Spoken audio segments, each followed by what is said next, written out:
Hello doctors. तो आज का हमारा टॉपिक है एलाइशा। लेकिन एलाइशा को समझने से पहले हम इसके थोड़े बैकग्राउंड में जाना चाहेंगे कि एलाइशा होता क्या है। तो एलाइशा बेसिकली मॉडर्न टेक्निक है किसकी? इम्यूनोएसी की। आई रिपीट अगेन, एलाइशा इम्यूनोएसी की मॉडर्न टेक्निक है। लेकिन अब हम ये जानेंगे कि इम्यूनोएसी क्या होता है। तो मैंने अपने प्रीवियस लेक्चर में आपको बताया था एंटीजन एंटीबॉडी रिएक्शन के बारे में। मैंने आपको बताया था कि हमारी बॉडी में एंटीजन एंटर करता है। अभी एंटीजन कोई बैक्टीरिया हो सकता है, कोई वायरस हो सकता है, कोई फंजाई हो सकती है या कोई पैरासाइट हो सकता है। जब ये एंटीजन हमारी बॉडी में एंटर करता है तो हमारी बॉडी का जो इम्यून सिस्टम होता है वो इस एंटीजन के खिलाफ एंटीबॉडी बनाता है। ये एंटीबॉडी जाके इस एंटीजन से रिएक्ट करती है और इसी को हम क्या बोलते हैं? एंटीजन एंटीबॉडी रिएक्शन बोलते हैं। ये एंटीजन एंटीबॉडी रिएक्शन हमारी बॉडी में कई तरीके से होती है, जैसे precipitation, agglutination, complement activation, opsonization and so on. इन सारे तरीकों के बारे में हम प्रीवियस वीडियो लेक्चर्स में बात कर चुके हैं। तो यहां मैं आपको ये सब क्यों बता रहा हूं? मैं ये सब इसलिए बता रहा हूं क्योंकि ये जो कॉन्सेप्ट हमारी बॉडी में होता है, जो हमारी बॉडी के अंदर होता है नेचुरली, एंटीजन एंटीबॉडी रिएक्शन का जो कॉन्सेप्ट है, इसी कॉन्सेप्ट को इस्तेमाल किया जाता है पैथोलॉजी लैब्स में। आप जो पैथोलॉजी लैब में जाते हैं ना कि मेरा टाइफाइड का टेस्ट कर दीजिए, मेरा मलेरिया का टेस्ट कर दीजिए, और आप अपना ब्लड दे आते हैं, तो वो जो लैब टेक्नीशियन है वो कैसे पहचानता है कि आपका जो ब्लड था उसमें टाइफाइड का बैक्टीरिया था कि नहीं? वो कैसे पहचानता है कि आपका जो ब्लड था उसमें मलेरिया का प्लाज्मोडियम था कि नहीं? वो इसी एंटीजन एंटीबॉडी रिएक्शन के कॉन्सेप्ट को इस्तेमाल करता है और इसी को इस्तेमाल करके वो ये डायग्नोस करता है कि आप जो सैंपल देके आए हैं उस सैंपल में वो एंटीजन, वो एंटीबॉडी प्रेजेंट है या नहीं। बात समझ में आ रही?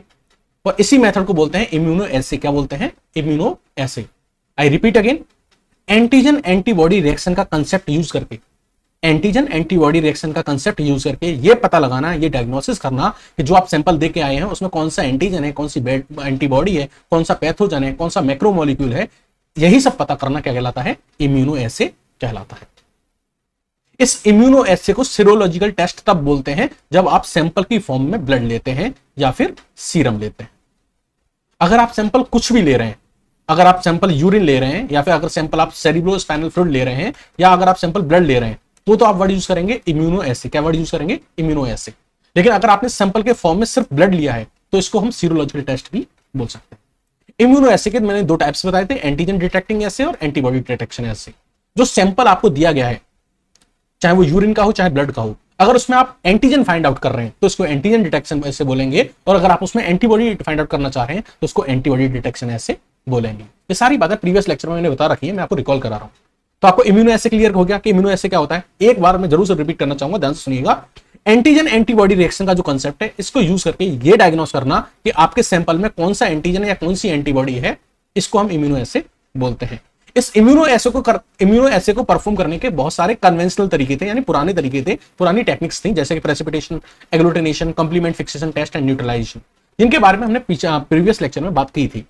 ये थे कन्वेंशनल टेक्निक्स, पुरानी टेक्निक्स। लेकिन क्योंकि अब हम एडवांस हो चुके हैं तो अब हमारे पास कुछ मॉडर्न टेक्निक्स आ रही हैं, यानी इम्यूनोएसे को करने की क्या आ गई है? मॉडर्न टेक्निक्स आ गई हैं, और उन्हीं मॉडर्न टेक्निक्स में से एक क्या है? एलाइसा है। तो बात समझ आ गई एलाइसा क्या है? एलाइसा मॉडर्न टेक्निक है इम्यूनोएसे की। इम्यूनोएसे क्या है? इम्यूनोएसे क्या है? तो इम्यूनोएसे है कि एंटीजन एंटीबॉडी रिएक्शन का यूज करके पैथोलॉजी लैब्स में ये डायग्नोस करना कि जो हमारा सैंपल दिया गया है उसमें कौन सा एंटीजन या कौन सी एंटीबॉडी प्रेजेंट है, और अगर प्रेजेंट है तो वो कितनी कंसेंट्रेशन में प्रेजेंट। इसके लिए जो बेस्ट मेथड है वो एलाइसा। अब एलाइसा की कुछ मॉडिफाइड फॉर्म्स भी होती हैं। इस एलाइसा की कुछ मॉडिफाइड फॉर्म्स भी होती हैं, जैसे कि अल्फा, आइफा और क्लिया। इन सबको हम इस लेक्चर में समझेंगे। लेकिन इम्यूनोएसे की कुछ और टेक्निक्स होती हैं, जैसे कि immunochemistry, rapid test and western blot. ये भी क्या होती है? मॉडर्न टेक्निक्स होती हैं, बट इनको हम समझेंगे नेक्स्ट लेक्चर में। तो इस लेक्चर में हम क्या समझने जा रहे हैं? एलाइसा, अल्फा, आइफा और क्लिया। चलो स्टार्ट करते हैं किससे? एलाइसा से।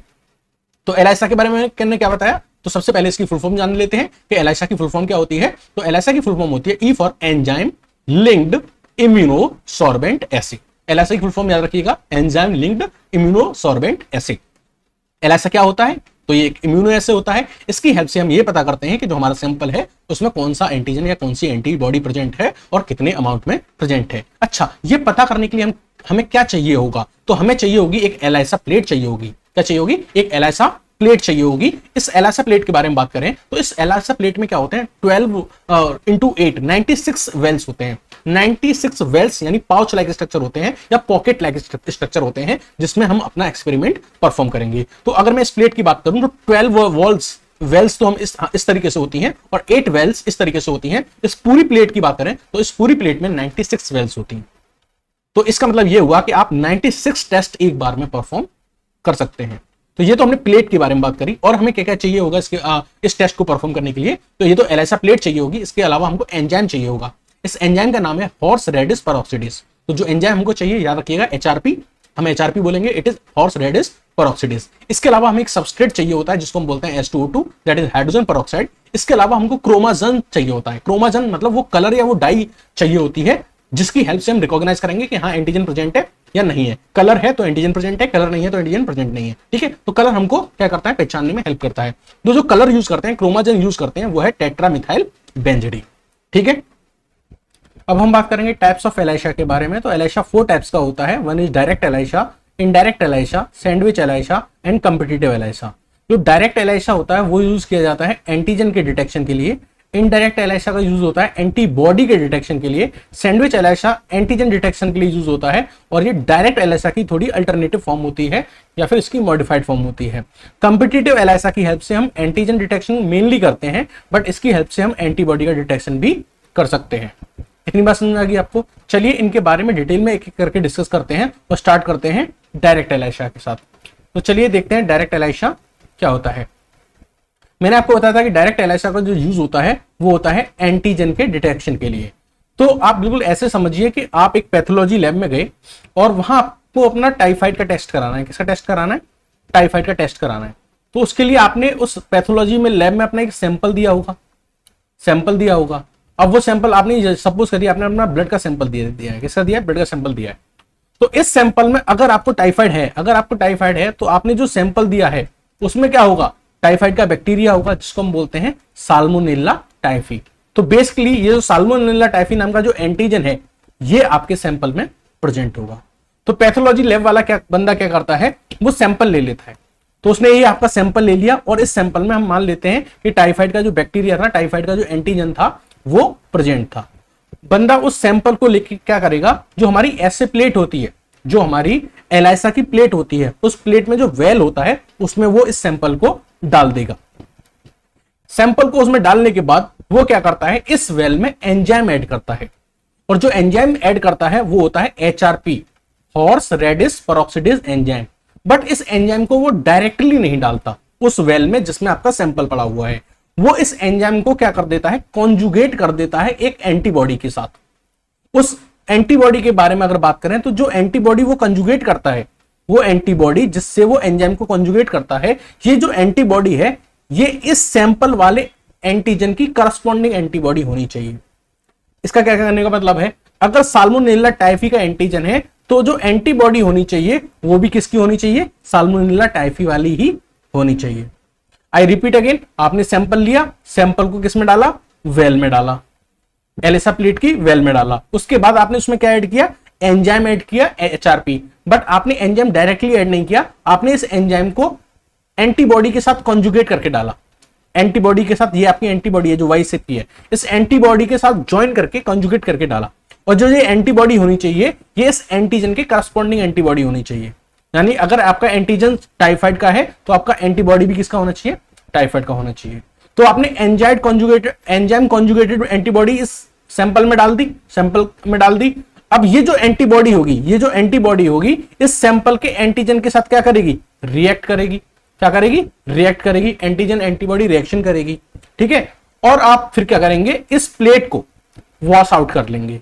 जब आप इस प्लेट को क्या कर लेंगे, वॉश आउट कर लेंगे, तो क्या होगा कि वो एंटीबॉडी जो इस एंटीजन से बाइंड हो गई थी वो तो इस प्लेट में रहेंगी, लेकिन वो एंटीबॉडी जो बाइंड नहीं हो पाई थी वो जब आप वॉश ऑफ करेंगे तो उसके साथ बह के चली जाएंगी। तो यानी अब इस सिस्टम में वही एंटीबॉडी बची हुई है जो इस एंटीजन से कनेक्ट है, इस एंटीजन से रिएक्ट कर चुकी हैं। वॉश करने के बाद अब आप इस वेल में एक चीज और जोड़ेंगे जिसको हम बोलते हैं सबस्ट्रेट। और यहां हम सबस्ट्रेट जो यूज करते हैं वो यूज करते हैं हाइड्रोजन पेरोक्साइड। तो जब आप सबस्ट्रेट भी डालेंगे इस वेल के अंदर तो जो ये एंजाइम था वो इस सबस्ट्रेट पे क्या करेगा, एक्ट करेगा, और इस सबस्ट्रेट को किस में कन्वर्ट करेगा, प्रोडक्ट में कन्वर्ट करेगा। ठीक है, और हम इसमें क्या करते हैं, इस वेल में एक क्रोमाजन डालते हैं। क्रोमाजन मैंने आपको बताया था क्या यूज करते हैं, बेंजीडीन यूज करते हैं। तो जब आप बेंजीडीन डालोगे तो ये बेंजीडीन जो होगा इस प्रोडक्ट से रिएक्ट करेगा और आपको क्या देगा, कलर प्रोवाइड कराएगा। अगर कलर आ गया है तो इसका मतलब एंटीजन प्रेजेंट है, टेस्ट कैसा है, पॉजिटिव है। अगर कलर नहीं आया है तो यानी एंटीजन प्रेजेंट नहीं है, टेस्ट नेगेटिव है। और सही भी बात है, कलर कब आएगा, जब ये कॉम्प्लेक्स प्रेजेंट होगा। अगर ये कॉम्प्लेक्स प्रेजेंट होगा तो कलर आएगा, और कॉम्प्लेक्स तभी प्रेजेंट होगा जब ये एंटीजन प्रेजेंट होगा, क्योंकि एंटीजन होगा तभी एंटीबॉडी बाइंड करेंगी, और एंटीजन नहीं होगा तो एंटीबॉडी बह के चली जाएंगी जब हमने वॉश ऑफ किया था। तो कलर आया है इसका मतलब एंटीजन प्रेजेंट है, टेस्ट पॉजिटिव है। कलर नहीं आया है, टेस्ट नेगेटिव है, एंटीजन प्रेजेंट नहीं है। कलर की इंटेंसिटी चेक करते हैं, कलर बहुत ज्यादा आया है इसका मतलब एंटीजन की कंसंट्रेशन क्या थी, बहुत ज्यादा थी।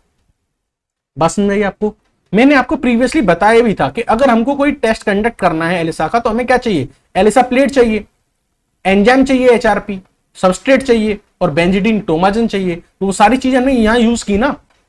वेल था, सैंपल लिया, सैंपल में एंजाइम डाला, एंजाइम को कॉन्जुगेट किया था एंटीबॉडी के साथ, एंटीबॉडी जो यूज की थी वो इस एंटीजन की करस्पॉन्डिंग एंटीबॉडी यूज की थी।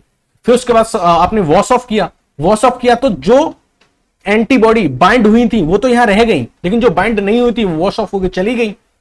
अब ये कॉम्प्लेक्स वाली जो एंटीबॉडी थी वही बची। फिर आपने सबस्ट्रेट डाला, सबस्ट्रेट को इस एंजाइम ने क्या किया, ब्रेक डाउन किया किसमें, प्रोडक्ट में। इस प्रोडक्ट से आपका क्रोमोजन रिएक्ट किया, क्रोमोजन जब इस प्रोडक्ट से रिएक्ट किया तो उसने क्या दिया, कलर दिया, और कलर आया तो टेस्ट पॉजिटिव। ये था डायरेक्ट एलाइसा जो आपने परफॉर्म किया था किसके लिए, एंटीजन के लिए। अब हम जल्दी जल्दी समझेंगे इनडायरेक्ट एलाइसा के बारे में। तो इनडायरेक्ट एलाइसा किसके लिए होता है, एंटीबॉडी के डिटेक्शन के लिए। इस बार आपको एंटीजन नहीं एंटीबॉडी डिटेक्ट करनी है। तो मान लीजिए कि आपको टीबी, मान लीजिए हम टीबी इस बार बात करते हैं, टीबी की जो एंटीबॉडी होती है, एंटी टीबी, ये एंटीबॉडी है, क्या है, एंटीबॉडी। इनको डिटेक्ट करना है पर्सन के ब्लड में। तो फिर से वही आप सैंपल देंगे। मान लीजिए आपने सैंपल में क्या दिया है, ब्लड दिया है। तो वो जो लैब टेक्नीशियन क्या करेगा, लैब टेक्नीशियन ये करेगा कि वो एक ऐसे प्लेट लेगा, वही एलाइसा प्लेट लेगा। उस एलाइसा प्लेट में जो आपका एक वेल होगा, एक वेल होगा, उस वेल की कोटिंग कर देगा। किससे कोटिंग करेगा, synthetic antigen of TB. TB का जो ओरिजिनल एंटीजन है उसकी क्या कर देगा, एंटीजन की क्या कर देगा, कोटिंग कर देगा। इस पूरी की पूरी ऐसे प्लेट पे एंटीजन की कोटिंग कर देगा। तो इस पूरी प्लेट पे क्या है, सिंथेटिक एंटीजन की कोटिंग है। कोटिंग करने के बाद क्या करेगा, वो जो आपने उसने सैंपल लिया था, जिस सैंपल में एंटीबॉडी प्रेजेंट थी, पेशेंट का जो सैंपल लिया था ना, उसमें एंटीबॉडी प्रेजेंट हो भी सकती है। ये जो ब्लड का सैंपल लिया है इसमें एंटीबॉडी प्रेजेंट हो भी सकती है, नहीं भी हो सकती है, हम जो टेस्ट करा रहे हैं ना। तो हम मान लेते हैं कि अभी इसमें एंटीबॉडी प्रेजेंट है। तो उस सैंपल को क्या किया उसने, फिर इस वेल में डाला जिस वेल में पहले से उस सिंथेटिक एंटीजन प्रेजेंट था। याद रखना, ये जो सिंथेटिक एंटीजन होना चाहिए ये टीबी का ही एंटीजन होना चाहिए, क्योंकि आप एंटीबॉडी भी किसकी यूज कर रहे हैं, टीबी की यूज कर रहे हैं। तो सिंथेटिक एंटीजन के ऊपर हमने क्या डाल दिया, अपने सैंपल जो था उस सैंपल को डाल दिया। अगर सैंपल में एंटीबॉडी होंगी तो वो एंटीबॉडी इस सिंथेटिक एंटीजन से रिएक्ट करेंगी और क्या करेंगी, एंटीजन एंटीबॉडी रिएक्शन करेंगी। तो यहां एंटीजन था, ये एंटीबॉडी आई और इनके बीच में क्या हुआ, एंटीजन एंटीबॉडी रिएक्शन हुआ। अब आपने क्या किया, इसको वॉश ऑफ किया। वॉश ऑफ करना क्यों जरूरी है, क्योंकि जब आप वॉश ऑफ करेंगे तो क्या होगा कि जो ये एंटीबॉडी सैंपल वाली इस एंटीजन से बाइंड हो गई थी वो तो रह जाएंगी, और बाकी एंटीबॉडी जो बाइंड नहीं हो पाई थी इस एंटीजन से वो वॉश ऑफ होके चली जाएंगी। तो आपने वॉश ऑफ कर लिया। वॉश ऑफ करने के बाद आप इसमें क्या जोड़ेंगे, एंजाइम जोड़ेंगे। एंजाइम कौन सा जोड़ेंगे, अगेन वही एंजाइम जोड़ेंगे, एचआरपी, ठीक है, हॉर्स रेडिस पेरोक्सिडेज एंजाइम आप इसमें ऐड करेंगे। लेकिन वही बात है कि एंजाइम आप डायरेक्टली ऐड नहीं करते, उसको आप कॉन्जुगेट कर देते हो एक एंटीबॉडी के साथ। तो यहां जो एंटीबॉडी के साथ कंजुगेट करते हैं वो एंटीबॉडी जो होती है वो होती है सेकेंडरी एंटीबॉडी। कौन सी एंटीबॉडी, टाइफाइड की ही, सॉरी टीबी की ही सेकेंडरी एंटीबॉडी। तो टीबी की सेकेंडरी एंटीबॉडी को हम इस एंजाइम से क्या कर देते हैं, कॉन्जुगेट कर देते हैं। इतनी बात समझ में आ गई।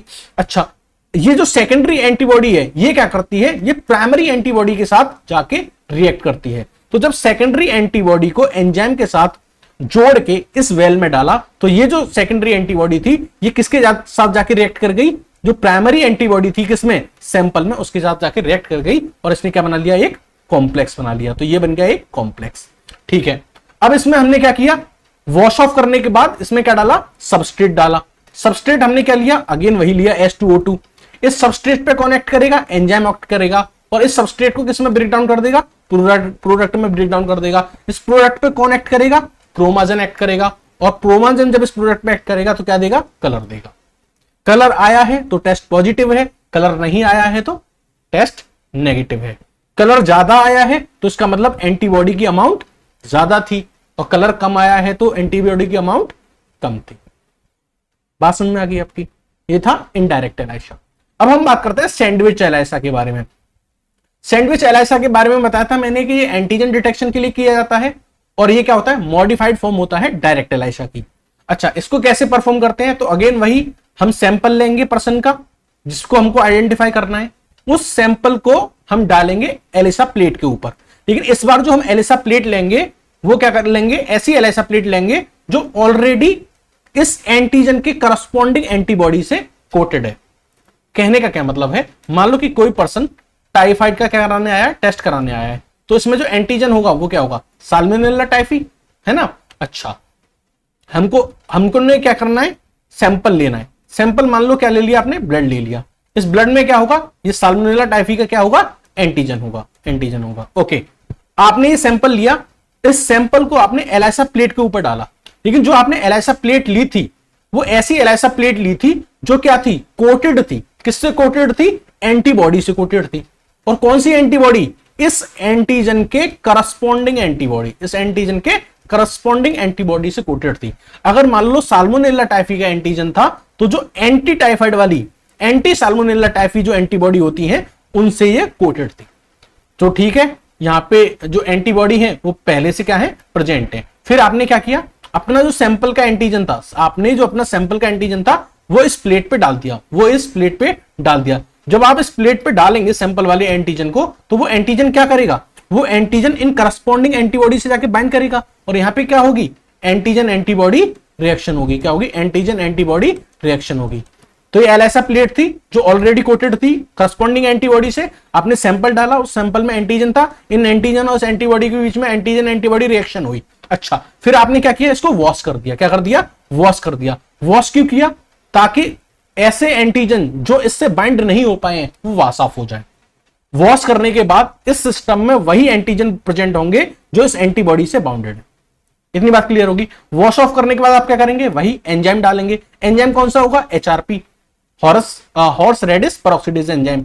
लेकिन आपको पता है एंजाइम को अकेले नहीं डाला जाता, इसको किसी एंटीबॉडी से जोड़ के डाला जाता है। एंटीबॉडी कौन सी लेंगे, जो इस एंटीजन की करस्पॉन्डिंग होगी। ठीक है, आपने ले ली। जब आपने ये एंटीबॉडी डाली तो ये सैंपल के एंटीजन से क्या करेगी, रिएक्ट करेगी, और यहां ये क्या बनेगा, ये पूरा एक कॉम्प्लेक्स बनेगा। ये पूरा क्या बनेगा, एक कॉम्प्लेक्स बनेगा। अब आपने इसमें क्या किया, वॉश ऑफ करके इस कॉम्प्लेक्स को इसमें क्या डाला, सबस्ट्रेट डाला। तो जब आप सबस्ट्रेट डालेंगे तो क्या होगा कि वो सबस्ट्रेट को ये जो एंजाइम है वो अगेन किस में तोड़ देगा, प्रोडक्ट में तोड़ देगा। और वो प्रोडक्ट जो होगा वो किसके साथ रिएक्ट करेगा, क्रोमाजन के साथ, जो आपने क्रोमाजन डाला है। और क्रोमाजन इस प्रोडक्ट में क्या प्रोवाइड कराएगा, कलर प्रोवाइड कराएगा। कलर आया है तो एंटीजन प्रेजेंट है, कलर नहीं आया है तो एंटीजन प्रेजेंट नहीं है। क्योंकि कलर कब नहीं आएगा, जब ये आपका सैंपल में एंटीजन नहीं होगा, तभी ये कॉम्प्लेक्स नहीं बनेगा और तभी कलर नहीं आएगा। कलर कितना आ रहा है, उसकी जो इंटेंसिटी है वो इस बात पे डिपेंड करेगी कि कितने एंटीजन इस सैंपल में प्रेजेंट थे। जितने ज्यादा एंटीजन प्रेजेंट थे उतने ज्यादा ऐसे कॉम्प्लेक्स बनेंगे, और जितने ज्यादा ऐसे कॉम्प्लेक्स बनेंगे उतना ज्यादा कलर आएगा। ये था सैंडविच एलाइसा। आगे की जो कहानी है ना वो इससे भी खतरनाक है, तो चिल करिए और try to understand. Now we are discussing competitive ELISA.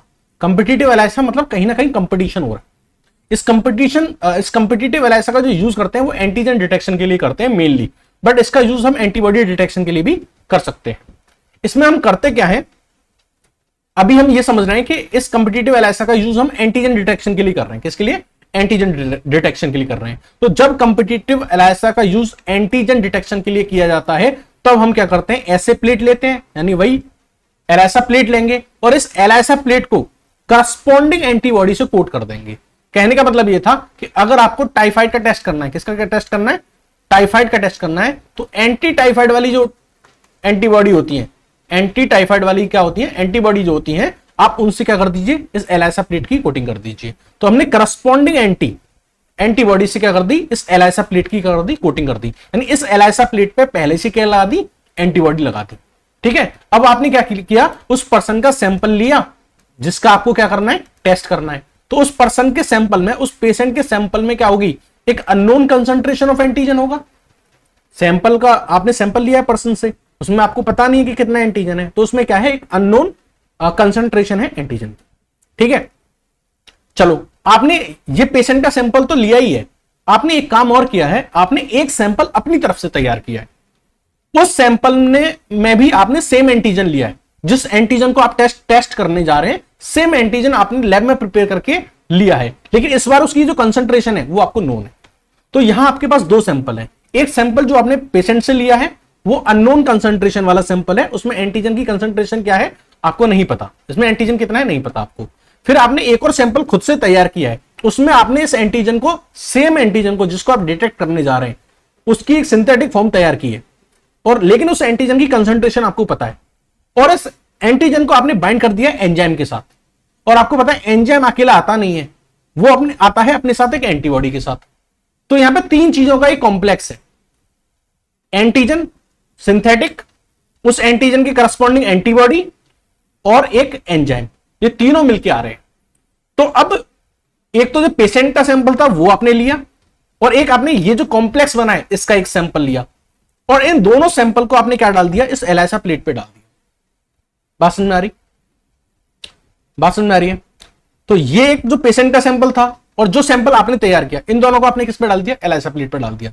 तो ये वाले जो एंटीजन है ये भी इस एंटीबॉडी से जुड़ना चाहेंगे, इन एंटीबॉडी से जुड़ना चाहेंगे, और ये वाला जो एंटीजन है ये वाला, ये भी इन एंटीबॉडी से जुड़ना चाहेगा। तो यहां पे एक कंपटीशन क्रिएट होगा, किसके बीच में, दो लोगों के बीच में। एक तो जो ये सैंपल का एंटीजन है उसके बीच में, और दूसरा वो एंटीजन जो एंजाइम के साथ बाइंडेड है, एंजाइम और एंटीबॉडी के साथ बाइंडेड है। तो एक तो यहां का एंटीजन सैंपल वाला, और एक ये एंटीजन जो अपने साथ एंजाइम और एंटीबॉडी को बाइंडेड है, ये एंटीजन, ये दोनों एंटीजन कंपटीशन शो करेंगे इन एंटीबॉडीज से बाइंड करने के लिए। अब इसमें दो कंडीशन हो सकती हैं, या तो ये सैंपल वाला एंटीजन ज्यादा होगा, ये डोमिनेट करेगा, या फिर ये वाला जो एंटीजन था ये ज्यादा होगा इससे और ये डोमिनेट करेगा। हम एक एक करके दोनों केस डिस्कस करते हैं। हम पहला केस लेते हैं, पहला केस लेते हैं कि जो सैंपल वाला एंटीजन था वो ज्यादा था। अगर सैंपल वाला एंटीजन ज्यादा था तो वो इनसे ज्यादा बाइंड करेगा, इनसे ज्यादा बाइंड करेगा, और ये देखो बाइंड कर गया, ये सैंपल वाला एंटीजन यहां से आया और ये बाइंड कर गया। लेकिन आप देख रहे हो कि सैंपल वाला जो एंटीजन है उसके पास कोई क्रोमोजन नहीं है, उसके पास कोई एंजाइम नहीं है, तो वो हमको कलर देके दिखा नहीं सकता कि देखो मैं ऐड हो गया। तो अगर सैंपल के अंदर एंटीजन ज्यादा है और वो जाके बाइंड होते हैं तो वो हमें कलर नहीं दे पाएंगे, तो कलर आएगा कम। ये पहचान होती है कलर से। अगर सैंपल के एंटीजन ज्यादा थे तो वो एंटीबॉडी से जाके बाइंड हो गए, और क्योंकि उनके पास एंजाइम नहीं है, क्रोमोजन नहीं है, तो वो हमें कलर नहीं दे पाए, इसलिए कलर आया कम। लेकिन वहीं अगर मान लीजिए सैंपल में एंटीजन थे कम, सैंपल में थे एंटीजन कम, और आपने जो सैंपल लिया था, आपके वाला जो सैंपल था उसमें थे एंटीजन ज्यादा, तो ये जो ज्यादा वाले एंटीजन थे ये जाके यहां बाइंड करें इनसे, जैसे कि ये बाइंड हुआ है, ये वाला देखो, ये वाला ये बाइंड हुआ है। अगर ये सैंपल वाला जो आपने सैंपल लिया था, आपका वाला सैंपल, नॉट पेशेंट वाला, अगर उसमें एंटीजन ज्यादा थे तो इस एंटीजन के पास तो एंजाइम था, और ये एंजाइम सबस्ट्रेट को और क्रोमोजन को यूज करके क्या दे सकता है, कलर दे सकता है। तो जो आपने सैंपल यूज किया था अगर उसमें एंटीजन ज्यादा है तो आपको ज्यादा कलर देखने को मिलेगा, कलर देखने को मिलेगा। यानी पेशेंट वाले केस में सैंपल कलर देखने को नहीं मिलेगा, बट आपने जो लिया था उसमें अगर एंटीजन ज्यादा है तो कलर देखने को मिलेगा। तो इंटेंसिटी ऑफ जो कलर होती है, इंटेंसिटी ऑफ जो कलर होती है वो इनवर्सली प्रोपोर्शनल टू होती है concentration of antigen in sample. Sample के अंदर अगर एंटीजन ज्यादा होगा, सैंपल के अंदर एंटीजन ज्यादा होगा तो वो कलर शो नहीं करेगा क्योंकि उसके पास क्रोमोजन नहीं है। तो अगर तो इंटेंसिटी ऑफ कलर क्या होगा, लो होगा। बात समझ में आ गई। This was about the competitive ELISA. अब हम बात करेंगे एप्लीकेशन ऑफ एलाइसा के बारे में। तो एलाइसा एक बहुत ही वर्सेटाइल एक्सपेरिमेंट है, ये वाइड रेंज में एंटीजन एंड एंटीबॉडी डिटेक्शन में वर्क कर सकता है। ठीक है, अगर हम जाने कि ये किस जगह एंटीजन डिटेक्शन कर सकता है तो एलाइसा की हेल्प से हम उन सारे एंटीजन का डिटेक्शन कर सकते हैं जिनकी करस्पॉन्डिंग एंटीबॉडी हम अरेंज कर सकते हैं, either by laboratory synthetic method और by extraction from someone else. उसी तरीके से एलाइसा का यूज हम एंटीबॉडी डिटेक्शन में उन सारी जगह कर सकते हैं जहां हम उस एंटीबॉडी के करस्पॉन्डिंग एंटीजन को अरेंज कर सकते हैं, चाहे लेबोरेटरी में सिंथेटिकली बना के, चाहे कहीं से एक्सट्रैक्ट करके। एलाइसा का यूज एंटीजन डिटेक्शन में यूजुअली किया जाता है in the case of hepatitis B. Hepatitis B के दो एंटीजन होते हैं, surface antigen and precore antigen. Surface antigen जो होता है वो होता है HBsAg और प्रीकोर एंटीजन जो होता है वो होता है HBEg। उसी तरह डेंगू का जो NS1 एंटीजन होता है उसको भी हम एलाइसा की हेल्प से डिटेक्ट कर सकते हैं। एलाइसा का यूज एंटीबॉडी डिटेक्शन में भी होता है in the case of hepatitis B and C, HIV, dengue, Epstein Barr virus, herpes simplex virus, toxoplasmosis, leishmaniasis and many more. अब हम बात करेंगे मॉडिफिकेशन ऑफ एलाइसा के बारे में। तो चलिए मॉडिफिकेशन ऑफ एलाइसा को समझते हैं।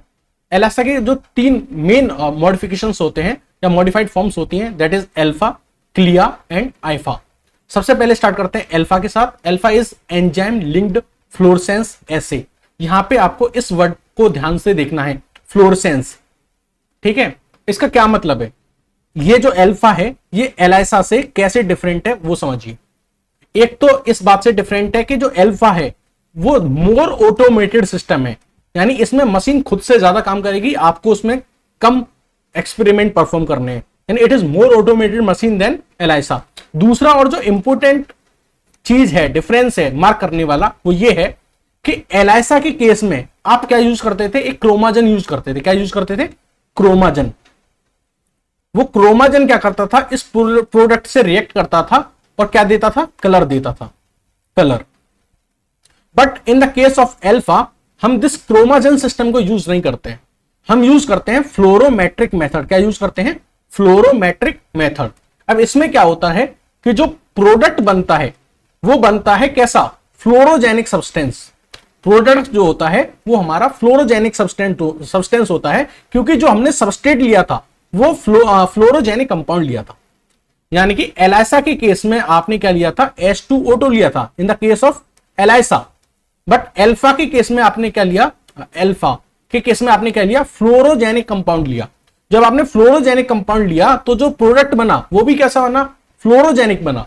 अब फ्लोरोजेनिक का क्या मतलब होता है? तो अगर आपका प्रोडक्ट जो है वो फ्लोरोजेनिक है, इसका मतलब ये है कि जब आप उसको अंडर फ्लोरोसेंस माइक्रोस्कोप के डालेंगे तो अगर आप उसके ऊपर हाई एनर्जी की शॉर्टर वेवलेंथ की रेज डालेंगे तो वो उनको एब्जॉर्ब कर लेगा। क्या कर लेगा? एब्जॉर्ब कर लेगा। और फिर एब्जॉर्ब करने के बाद वो क्या करेगा? लो एनर्जी की जो लॉन्ग वेवलेंथ की विजिबल रेज होती हैं उनको एमिट करेगा। और जब वो उनको एमिट करेगा तो आप उनको क्या कर लोगे? रिसीव कर लोगे, सेंस कर लोगे by the help of fluorescence microbes. तो यहां क्या था? जहां अगर मैं आपको पूरा मैकेनिज्म एक वर्ड में समझाना चाहूं, मान लो आपको ये एंटीजन डिटेक्ट करना है, तो आप क्या करेंगे? इसके उस एंटीजन को उस प्लेट पे रखेंगे, अल्फा प्लेट पे रखेंगे, उसके बाद इस पे एंजाइम डालेंगे। एंजाइम वही रहेगा HRP, बट एंजाइम अकेला नहीं आता, करस्पॉन्डिंग एंटीबॉडी के साथ आता है। तो करस्पॉन्डिंग एंटीबॉडी के साथ ये एंजाइम आ गया और एंटीजन से बाइंड हो गया। इसमें आपने सबस्ट्रेट कैसा डाला है? फ्लोरोजेनिक सब्सटेंस डाला है। उस पे ये एंजाइम एक्ट करेगा, उसको प्रोडक्ट में कन्वर्ट कर देगा। जो आपका प्रोडक्ट है वो कैसा है? फ्लोरोसेंट है। उस पे हम क्या करेंगे? हाई एनर्जी की शॉर्टर वेवलेंथ डालेंगे तो वो उसको एब्जॉर्ब करके लो एनर्जी की लॉन्ग वेवलेंथ को रिलीज कर देगा, जो कि विजिबल रेज होंगी। उनको आप फ्लोरोसेंस माइक्रोस्कोप की हेल्प से क्या कर लेंगे? सेंस कर लेंगे और पता चल जाएगा कि हाँ एंटीजन है। अगर लाइट एमिट कर रहा है, वो एब्जॉर्ब करके लाइट एमिट कर रहा है, तो इसका मतलब यह है कि एंटीजन प्रेजेंट है। बात समझ में आ गई? अगर लाइट एमिट नहीं कर रहा है तो एंटीजन प्रेजेंट नहीं है। एडवांटेजेस क्या होते हैं अल्फा के एडवांटेजेस क्या होते हैं ओवर एलाइसा? यानी अल्फा जो है वो एलाइसा से कैसे बेहतर है? तो ये ज्यादा सेंसिटिव होता है, ज्यादा स्पेसिफिक होता है, और ये हमको क्वांटिटेटिव रिजल्ट भी देता है कि आपकी एंटीजन या एंटीबॉडी उसकी कंसंट्रेशन क्या है, और ये ऑटोमेटेड सिस्टम होता है, इसलिए इसमें कंटेमिनेशन के चांसेस जो होते हैं वो कम होते हैं। इसका यूज कहां कर सकते हैं अल्फा का? तो अल्फा का यूज वही एंटीजन और एंटीबॉडी डिटेक्शन दोनों में हो सकता है, in the hepatitis B and HIV virus. अगर आपको सिर्फ एंटीजन का डिटेक्शन करना है, it may be used in the rota virus, और सिर्फ एंटीबॉडी का डिटेक्शन करने के लिए it used in the TORCH infection, measles and mumps, Helicobacter pylori and dengue and SARS COVID two virus. इसका यूज बायोमार्कर्स के कंसंट्रेशन को या फिर उनकी प्रेजेंस को चेक करने के लिए होता है, हार्मोन्स की प्रेजेंस एंड कंसंट्रेशन के लिए भी हो सकता है, साथ ही साथ ट्यूमर मार्कर, कार्डिक मार्कर और स्क्रीनिंग फॉर द एलर्जेंस, इनके लिए भी यूज कर सकते हैं अल्फा का। अब हमारे पास बचते हैं हमारे दो remaining test, that is chemiluminescence immuno assay like CLIA and ELFA IFA, ये दो हमारे बच्चे हैं। अब स्टार्ट करते हैं क्लिया के साथ। तो what is this CLIA? CLIA is chemiluminescence immuno assay. अच्छा, इसको अगर आपको समझना है तो आपको इस वर्ड को समझना पड़ेगा। केमिल्यूमिनेसेंस का क्या मतलब होता है? केमिल्यूमिनेसेंस का मतलब होता है कि अगर कोई केमिकल रिएक्शन हो रही है और केमिकल रिएक्शन के होने से क्या हो रही है, लाइट एमिट हो रही है, तो इसको हम बोलते हैं केमिल्यूमिनेसेंस। ऐसा समझो कोई ये सबस्ट्रेट है और ये रिएक्शन होकर प्रोडक्ट में कन्वर्ट हो रहा है, लेकिन साथ ही साथ यहां से क्या निकल रही है, लाइट एमिट हो रही है, तो इसको हम बोलेंगे केमिल्यूमिनेसेंस। अच्छा, इसका यहां क्या रोल है? तो मान लीजिए आपको कोई एंटीजन डिटेक्शन करना था by the use of chemiluminescence immuno assay. आपने वो एंटीजन लिया, आपने इस एंटीजन की करस्पॉन्डिंग एंटीबॉडी ली, और जो एंटीबॉडी ली थी वो किससे बाइंडेड थी? एंजाइम से बाइंडेड थी। इस केस में केमिल्यूमिनेसेंस केस में डिफरेंस ये होता है कि यहां जो आप सबस्ट्रेट लेते हो वो कैसा लेते हो? केमिल्यूमिनेसेंट सब्सटेंस लेते हो। केमिल्यूमिनेसेंट सब्सटेंस कहने का मतलब ये है ऐसा सब्सटेंस लेते हो जिसपे जब ये एंजाइम एक्ट करेगा और जब ये सबस्ट्रेट प्रोडक्ट में चेंज होगा तो यहां से क्या निकलेगी? लाइट निकलेगी। क्या निकलेगी? लाइट निकलेगी। और लाइट निकलेगी इसका मतलब यह है कि एंटीजन प्रेजेंट है, और लाइट नहीं निकलेगी तो एंटीजन प्रेजेंट नहीं है। अगर आप तीनों में कंपेयर कर सकते हो तो एलाइसा में हमने क्या यूज किया था? क्रोमोजेनिक सिस्टम यूज किया था, बेंजीडीन यूज की थी। वो क्या देती थी? कलर देती थी। क्या देती थी? कलर देती थी। अल्फा में हमने क्या किया था? फ्लोरोजेनिक सबस्ट्रेट यूज किया था। ये जो सबस्ट्रेट यूज किया था ये फ्लोरोजेनिक सबस्ट्रेट यूज किया था, जिसपे हम शॉर्ट वेवलेंथ की रेज डालते थे तो वो लॉन्ग वेवलेंथ की रेज रिलीज करता था, जिनको हम सेंस कर लेते थे। क्लिया के केस में हमने क्या किया है? जो सबस्ट्रेट लिया है वो कैसा लिया है? केमिल्यूमिनेसेंस सबस्ट्रेट लिया है, जिसके एग्जांपल है ल्यूमिनॉल एंड एक्राइडेनम एस्टर्स।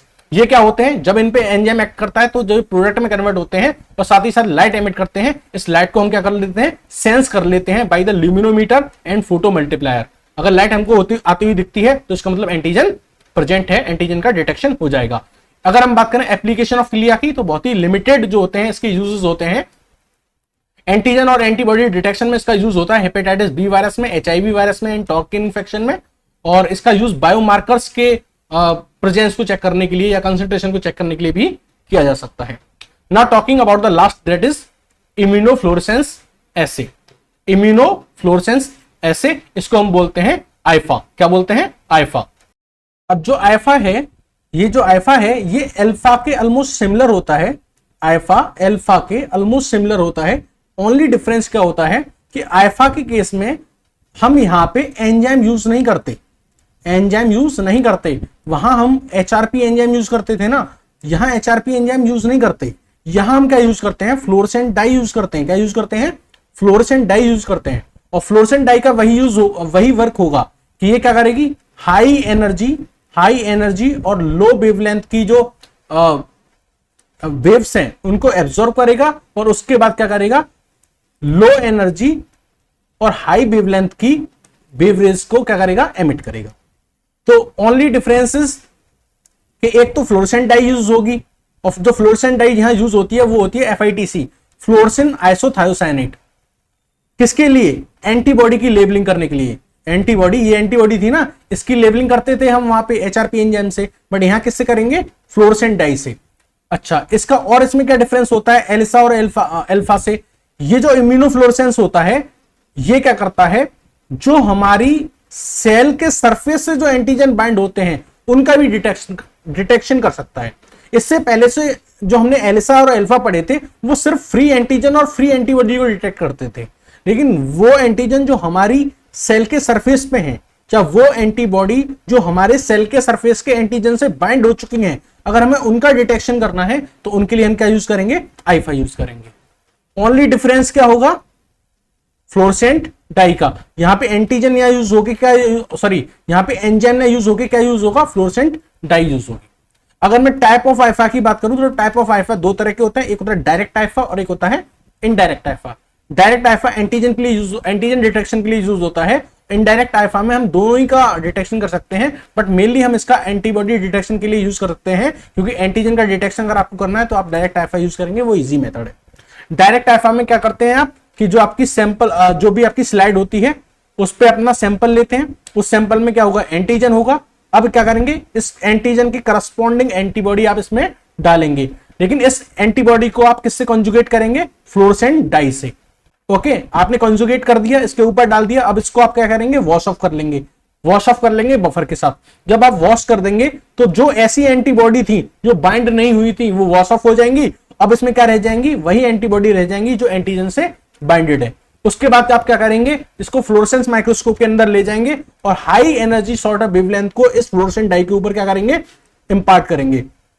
आप देखेंगे कुछ टाइम बाद ये इसको एब्जॉर्ब करके लो एनर्जी की लॉन्ग वेवलेंथ वाली विजुअल रेज को एमिट करेगा। अगर एमिट करता है तो एंटीजन प्रेजेंट है और एमिट नहीं करता है तो एंटीजन एब्सेंट। एंटीबॉडी डिटेक्शन के लिए अगर हम कैसे यूज करेंगे तो इसको हम बोलते हैं इनडायरेक्ट आईएफआई। इसमें क्या करते हैं, हम अगेन एक स्लाइड लेते हैं, लेकिन इस बार क्या करते हैं कि जिसकी एंटीबॉडी डिटेक्ट करनी है, जिसकी एंटीबॉडी डिटेक्ट करनी है उसका करस्पॉन्डिंग एंटीजन, उसके करस्पॉन्डिंग एंटीजन से क्या कर देते हैं, इस स्लाइड की कोटिंग कर देते हैं। तो सबसे पहले हम स्लाइड की कोटिंग कर देंगे किससे, करस्पॉन्डिंग एंटीजन से। ठीक है, कोटिंग कर दी। अब क्या करेंगे हम, अब हम वो सैंपल लेंगे जिसका एंटीबॉडी हमको देखना है। सैंपल होगा ना, कोई किसी पेशेंट ने दिया होगा तो उसका सैंपल लेंगे जिसमें हमें एंटीबॉडी का डिटेक्शन करना है। उस सैंपल को क्या कर देंगे, हम इस स्लाइड के ऊपर डाल देंगे। जब उस सैंपल को स्लाइड के ऊपर डालेंगे तो जो स्लाइड वाले एंटीजन थे वो इस एंटीबॉडी से क्या करेंगे, रिएक्शन करेंगे, एंटीजन एंटीबॉडी रिएक्शन करेंगे। अब हम क्या करेंगे, इसको वॉश ऑफ कर देंगे। वॉश ऑफ कर देंगे तो क्या क्या होगा, वो एंटीबॉडी जो बाइंड नहीं हो पाई थी एंटीजन से वो वॉश ऑफ हो जाएंगी, सिर्फ वही एंटीबॉडी रह जाएंगी जो एंटीजन से बाइंड हो चुकी हैं। अच्छा, उसके बाद क्या करेंगे, हम क्या करेंगे, फ्लोरोसेंट डाई ऐड करेंगे। लेकिन फ्लोरोसेंट डाई या हो या एंजाइम हो वो अकेले नहीं आते। वो अब ये जो फ्लोरोसेंट डाई है ये अपने साथ किसको लेके आएगी, कॉन्जुगेट एंटीबॉडी को लेके आएगी। लेकिन जो एंटीबॉडी होगी वो कैसी होगी, सेकेंडरी एंटीबॉडी होगी, जो जाके किससे बाइंड कर जाएगी, प्राइमरी एंटीबॉडी से बाइंड कर जाएगी। जो सैंपल में प्राइमरी एंटीबॉडी थी उनसे बाइंड कर जाएगी और क्या बना देगी, एक कॉम्प्लेक्स बना देगी। ये जो कंजुगेटेड सेकेंडरी एंटीबॉडी थी ये प्राइमरी एंटीबॉडी सैंपल वाली जो थी उनसे जाके बाइंड कर जाएंगी और ये क्या बन जाएगा, एक कॉम्प्लेक्स तैयार हो जाएगा। अब इसको हम वॉश ऑफ कर देंगे। वॉश ऑफ इसलिए करेंगे क्योंकि अगर कुछ ऐसी एंटीबॉडी थी, ये वाली सेकेंडरी एंटीबॉडी जो इससे बाइंड नहीं हुई थी, तो वो वॉश ऑफ हो जाए। अब इसमें क्या बचेगा, सिर्फ इस कॉम्प्लेक्स वाले मॉलिक्यूल बचेंगे। इसके ऊपर हम क्या करेंगे, फ्लोरोसेंस माइक्रोस्कोप के अंदर ले जाके हाई एनर्जी वेवलेंथ को इंपार्ट करेंगे इसके ऊपर। थोड़ी देर बाद एग्जामिन करेंगे तो इसके अंदर से क्या निकलेंगी, लो एनर्जी की लॉन्ग वेवलेंथ वाली विजुअल रेज निकलेंगी, जिनको हम क्या करेंगे, डिटेक्ट कर लेंगे। तो this was IFI method of antibody detection. इतनी बात समझ में आई आपको। तो यहां हमने ELISA, type of ELISA, modified form of ELISA को डिस्कस कर लिया है। ये वीडियो लेक्चर आपको कैसा लगा कमेंट सेक्शन में बताइएगा। Thank you and have a nice day.